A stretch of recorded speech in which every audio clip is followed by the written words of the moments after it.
नमस्ते। चिकित्सा और स्वास्थ्य कार्यक्रम में एक बार फिर से आप लोग के स्वागत करत है जा। जी हाँ, ये साप्ताहिक कार्यक्रम जो है स्वास्थ्य मंत्रालय के सहयोग से आप लोग तक पहुँचावल जाला। और ये जैसे कि जाने जा कि हर समय हमने एगो विषय पर चर्चा करिए जा, तो आज हमने एक मुख्य रूप से बात करब जा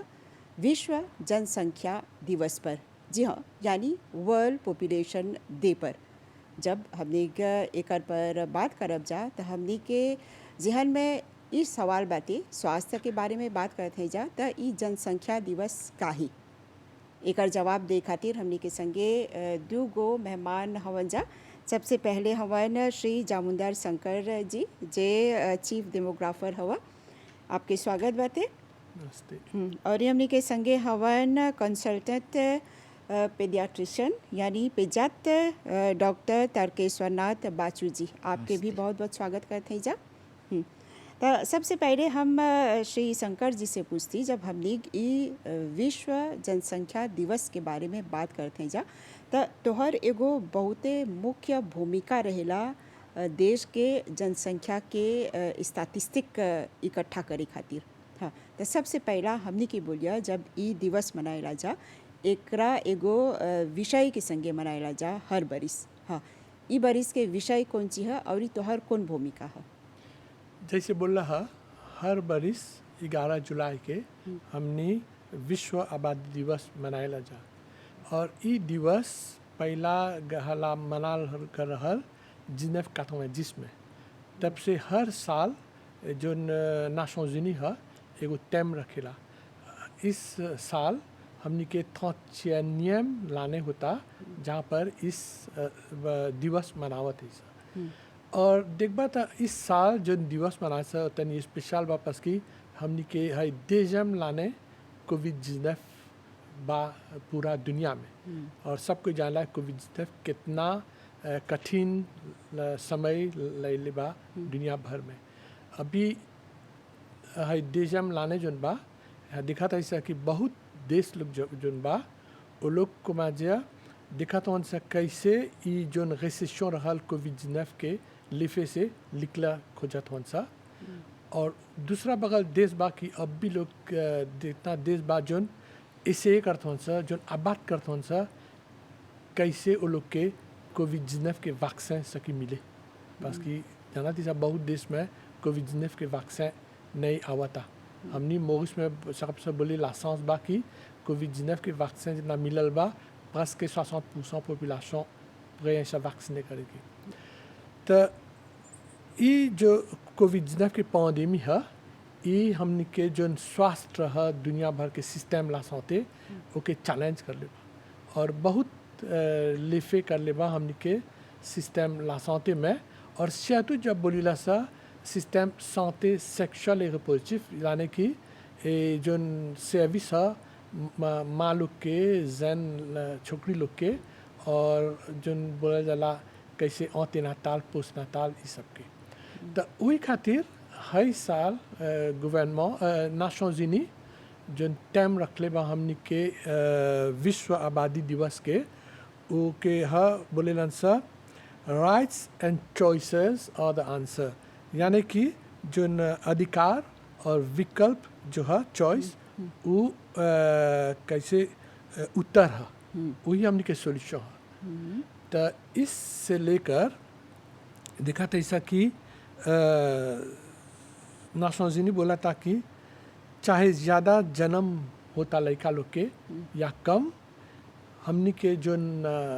प्रायोरिटी है चाहे ला देवे के हमने के सिस्टम ला सांते में और सेटू ला सांते मामा और लड़का लोग की माँ और बच्चा लोग के ला सांते में बहुत चाहला लौफाज देवे की। कैसे बोल दिया ये चाहला जाने की काहे ऐसा नहीं कोई टाइम नाशों यूनी रख ले बा राइट्स एंड चॉइसेस ए दिखबत दलने बा की प्रायोरिटी बेबी बूम और बस्ट यानी कि ज़्यादा लड़का या कम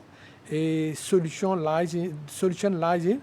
prioritizing the reproductive health and rights of all people। यानी कि हमने के जो स्वास्थ्य है और दुआ जो है ऊपर चाहला बहुत ध्यान रखे की काहे ई विषय रखले बा इस साल के विश्व आबादी दिवस के कि बहुत से देश कि जैसे बोलनी है कोविड-19 बहुत असर करे वाला सांते में देखा था ऐसा कि ज़्यादा देश में जो देश तनी गरीबी देश में ओकर नतीजा है कि बहुत से ज़्यादा बच्चा पैदा होल बा। काहे ज़्यादा बच्चा पैदा होल बा क्योंकि ये कोविड-19 के जो पैंडेमी से जो कुप लोग है और जो गर्भ माँ लोग है वो लोग के और जो कौन सा सिस्टम फैमिली प्लानिंग शिफ्ट करके वो लोग के आँख से कम मिलल बा। ढेर देश में वो लोग के कोविड-19 खातिर वो लोग के प्रायोरिटी ला सांते पर नहीं रहल, दूसर डोमेन में दलन सा पैसा वजह पैसा ज़्यादा दूसर डोमेन में दलन सा तनी ला सांते नेग्लिजे गल बा सैतु जो गरीब देश में। और उ खातिर हमने देखा था ऐसा कि जो गरीब देश है उसमें ज़्यादा बच्चा लोग पैदा होल बा। एगो लिखित होल बा ना जे जोन बोलीला जा UNFPA Fonds Nations Unies de la Population उ बतैले बा कि 12 मिलियन कुप लोग के जोन बोलेला ला प्लानिफिकेशन फैमिलियल के सर्विस नहीं मिलल बा, उससे ज़्यादा बच्चा पैदा होल बा। लेकिन मॉरिशस में जब देखा थे जा हमने के आबादी कितना बाती ज़्यादा से ज़्यादा 1.2 मिलियन के बाती ज़्यादा से ज़्यादा। हाँ। लेकिन अब सरकार जोन बाते ये बोलता कि चाहेला ज़्यादा बच्चा पैदा करे की एकर पीछे को कारण है। एक पक्षी जो देश है उनमें ज़्यादा बच्चा पैदा होता मैं ढेर देश में जो जानी ला सकी बहुत कम बच्चा पैदा होल बा। मॉरिशस में हमनी के देखबा था हमनी के जो टोडे फैसिलिटी है वो बहुत बाबा की हर कुप के चाहेला उम्र दुगो बच्चा पैदा करके तब वो लोग के बल लिट्टो दे प्लास्मा। अभी मॉरिशस में का होता कि 100 गो कुप लिप्सा सब एगो कुप में 2 जना है 100 गो कुप में चाहेला कम से कम 210 गो बच्चा पैदा करके। मॉरिशस में का होता हमने के देखा था ऐसा कि 100 गो कुप में सिर्फ 135 बच्चा पैदा होता यानी कि देजा एगो डेफिसिट बा 70 से जस्ती। और ई के ओकर रिपेक्शन कौन सा कि ये साल या आवत साल दिखब सकी हमने देश में ज़्यादा आदमी के मृत्यु हो कि बच्चा पैदा हो यानी कि हमने के पॉपुलेशन जो है वो शुरू हो जाए जिमनी हो की तो एगो बड़ा संख्या है। और दूसरी तरफ क्या दिखाते ऐसा कि हमने के बोलला वृद्ध लोग के जस्ती होता एगो बोलला वेस्टमो de la population। वेस्टमो de la population कौन सी है कि एगो देश में जब 15% पॉपुलेशन 60 ans et plus होला तो के बदला देशवा एगो एक्सपीरियंस से करता वेस्टमो de la population। हमनी मॉरिशस में हमनी के 60 ans प्लस 18% हो गल बा और आगे में 30-35 साल में ये हो जाए pourcentage हो जाए 37%। ça veut dire 37% पॉपुलेशन हमनी के 60 ans और प्लस रही। ऐसे कि देखबा कि जब सीमा में चलब 30-35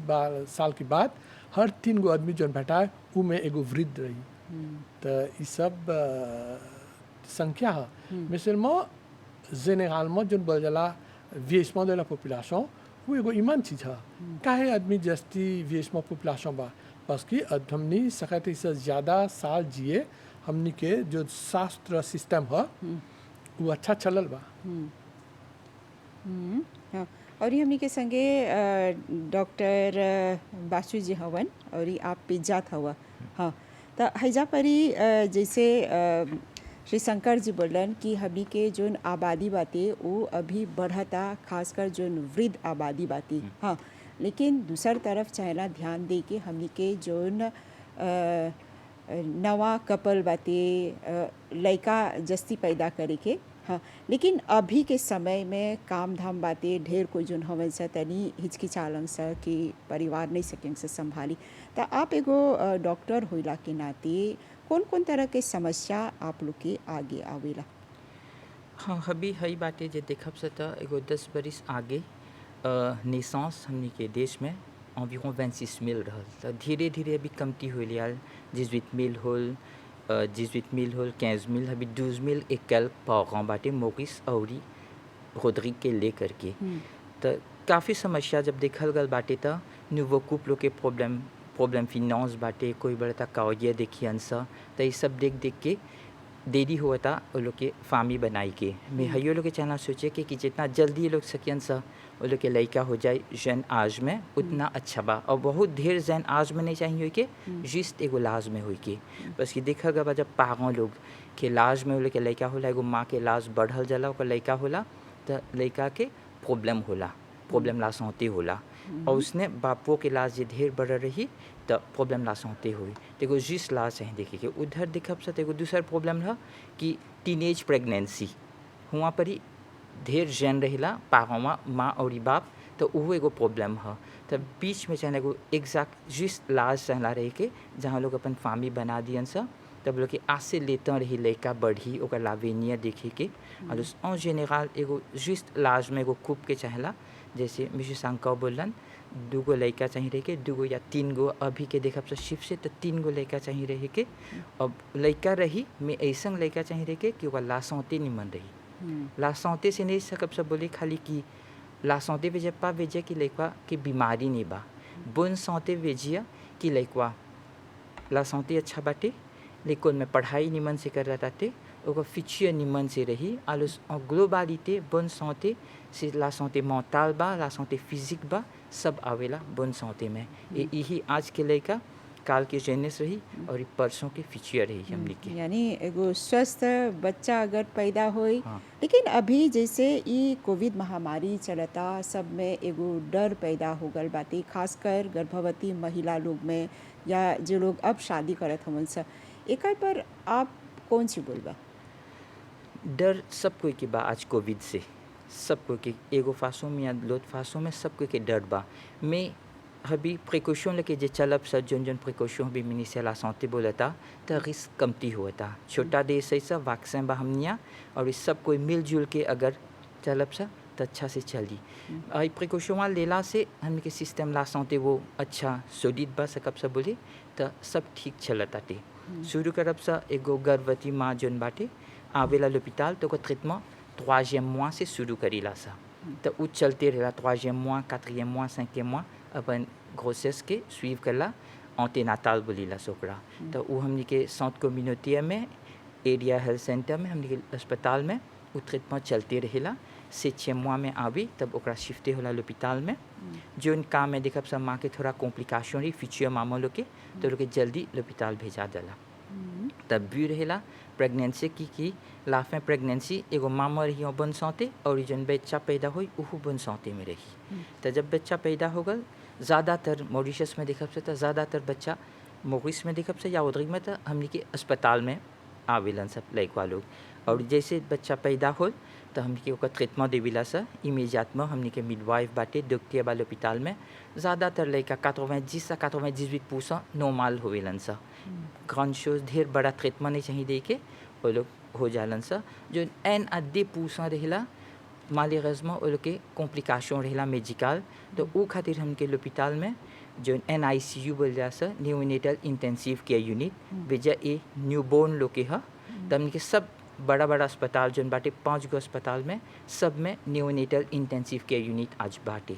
ई में जो ट्रीटमेंट देविला सा 24/7 डॉक्टर रहेला वो लोग के देखे के और ज़्यादातर सब ट्रीटमेंट जितना सकी हुई ओकर में दे देला से लेकन के। ये एगो बहुत ही अच्छा बात बोला जिसे आप बोलत हव 90% जोन बाते लड़का जोन बाते स्वस्थ पैदा होवेला जीवित पैदा होवेलन सा। यानी हमनी के जोन डेथ रेट बाते वो बहुत ही कमती बाते। हाँ ये सकब में आते करे कि मैम जो कोविड के समय रहल हमनी के मॉरिशस में हमनी के जो सर्विस ला सौते है वो बराबर देवल गल रहल। हमने के सब सर्विस रहल कैसे बोलबा परिवार नियोजन सर्विस santé natale पोस्ट नाताल और वैक्सीनेशन ले ऑप्शता वो सब कोविड पीरियड में अच्छा से चलल बा। कैसे सकब सब बोले एगो एग्जाम्पल ले ऑप्शा कि जानत है सा कि जब हमने देखब सा 2018 2019 और 2020 के शिफ्ट ले ऑप्शा तो देखब सा कि है तीनों बरिस में मॉरिस में 99.7% जो accouchement हो रहल वो एगो हेल्थ इंस्टीट्यूशन में रहल सकेला गवर्नमेंट के अस्पताल में या क्लिनिक प्रिवे में समझे हमने के सर्विस ला santé बराबर चल और जो सिर्फ और दिखल गल बा कैसे देखबा हमने के तो दे मोने बोल जाला स्टिल बस और 2019 और 2020 वो में एगो बेस्ट होल बा 2019 में हमने के तो दे मोने रहल 10.7 पर मिल नेसेंस और 2020 में बेसो के 10.4 हो गल होने देखबा जोन बोल जाला मोर्टालिटी मैटरनल जोन माँ लोग ग्रोसेस के वजह से या के वो लोग की वजह से वो लोग की मृत्यु होला उहू देखला सब बेसल बा मॉरिस में तो बहुत कम मृत्यु होला मैं एगो एग्जाम्पल सकब देवे कि 2019 में हर 100,000 नेसेंस पर 66 मैटरनल डेथ disons हो रहा 2020 में seulement 64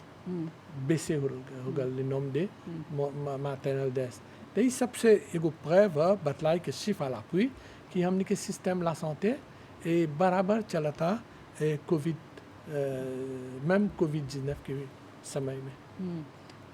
डॉक्टर बाचू सकबा बोले कि अभी जब एगो गर्भवती महिला आवता ई ऐसन समय में कोविड-19 के समय में हाँ तो वो लोग बराबर सकत उनसे वैक्सीन करे या फिर जो महिला लोग अपन स्तनपान करावत हवन जा लड़का के वो लोग सकियन से वैक्सीन करावे या कौन सी व्यवस्था कर अभी तो पहला पक्ष में बोलती अभी जब आवत में अस्पताल में तो लोग एगो टेस्ट पेशिया करीला सा और एगो प्रोटोकॉल bien défini बाटे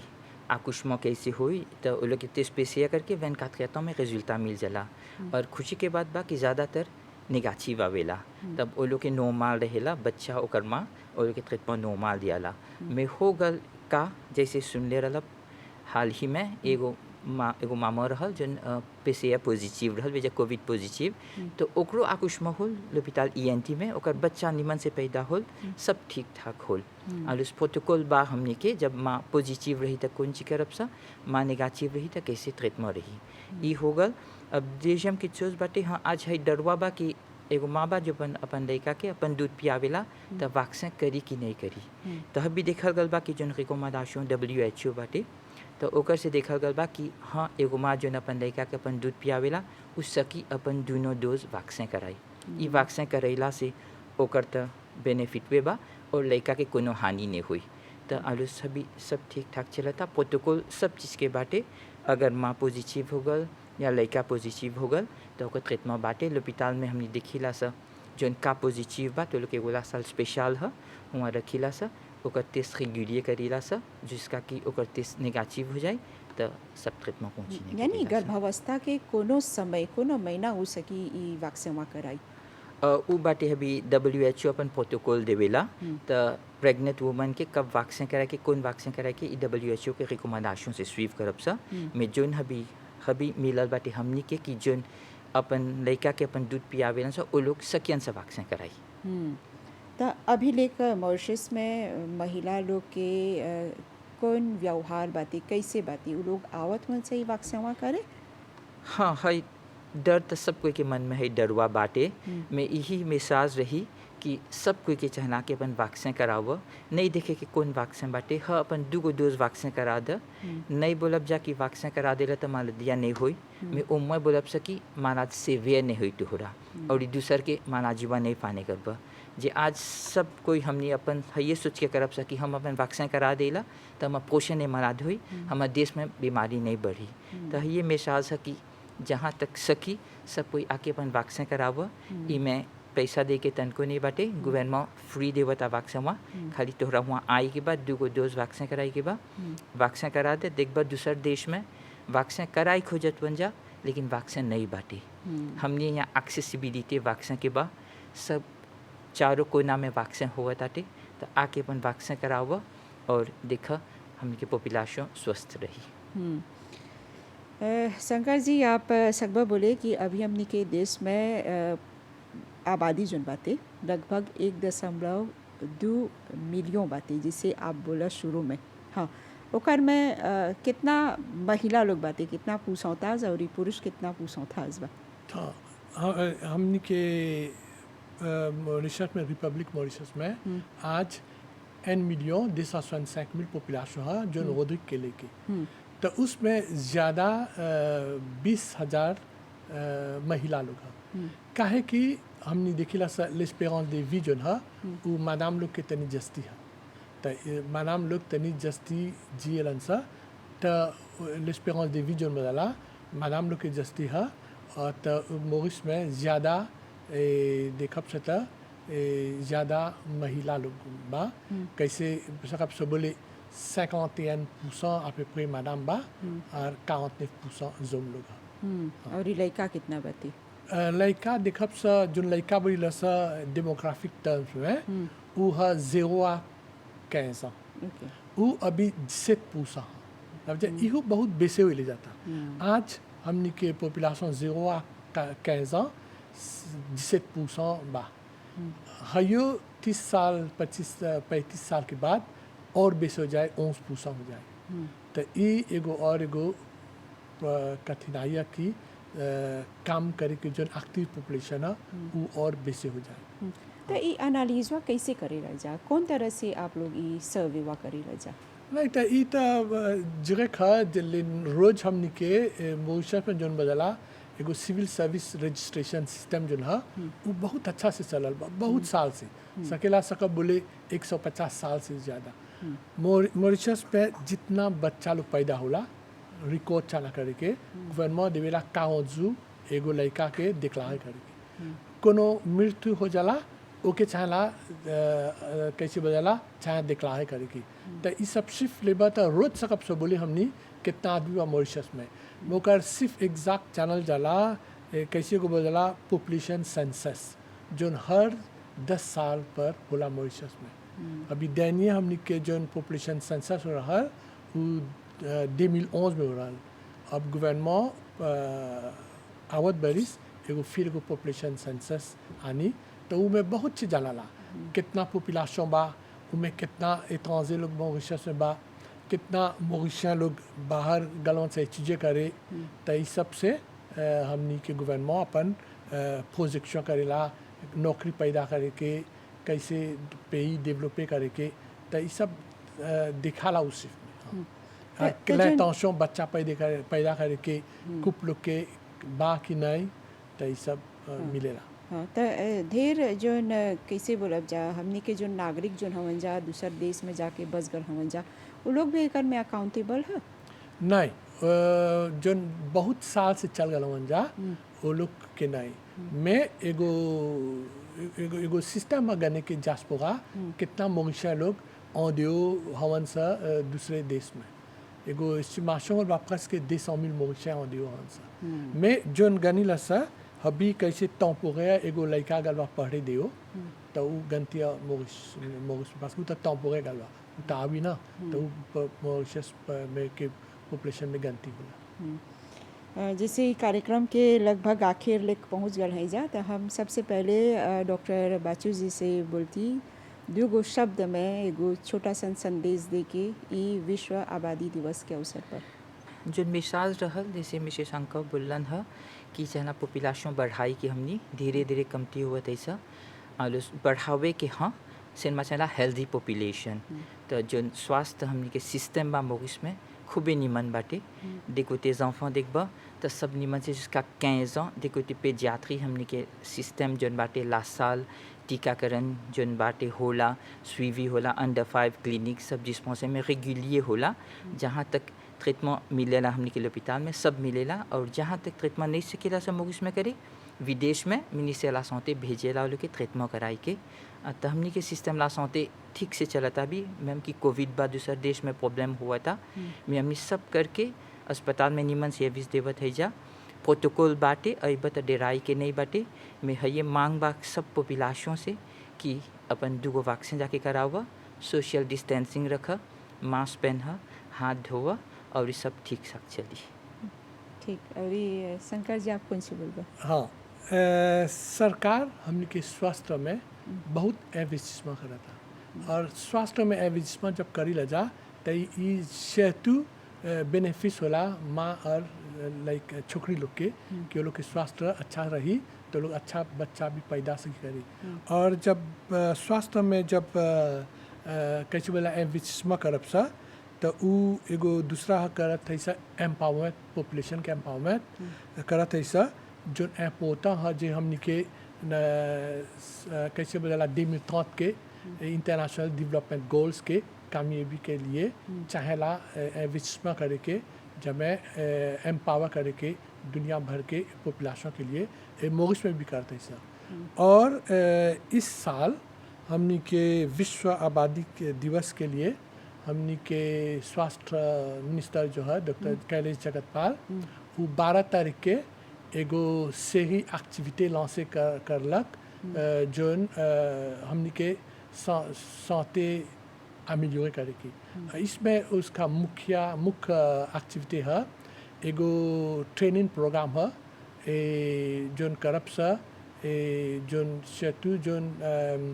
स्टाफ काम करलन सा एंटीनाटाल और पोस्ट नाटाल में और सेतु मिडवाइफ लोग जब हमनी के जोन महिला लोग हैं सा वो लोग गर्व हैं सा तो लोग के अच्छा सर्विस मिली तो उससे अच्छा बच्चा पैदा हो और हमनी के पूरा पॉपुलेशन जो है स्वास्थ्य रही। ठीक, बहुत बहुत धन्यवाद आप दोनों को।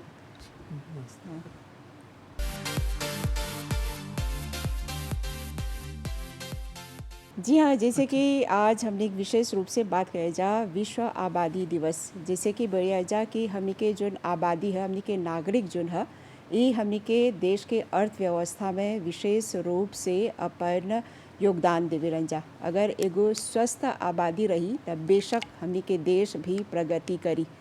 तब हमने यही उम्मीद करत है जा कि आज जोन जोन सलाह देवल गल खासकर महिला लोग के और परिवार लोग के उस सब पर आप लोग विशेष रूप से ध्यान देबा जा और ई पर विशेष रूप से ध्यान देबा जा कि हमने के जोन लड़का है वो हमने के भविष्य है त उ लोग पर अच्छा निवेश रही, उ लोग के स्वास्थ्य पर निवेश रही तब बेशक हमने आगे सकब जा बढ़े। तो चिकित्सा और स्वास्थ्य कार्यक्रम के ई करी के हैजे पर विराम देव जा और एगो प्रोग्राम के संगे आप लोग से भेंट करब जा। अभी खातिर हमनी के और हमनी के पूरा टीम के आज्ञा देव जा। नमस्ते।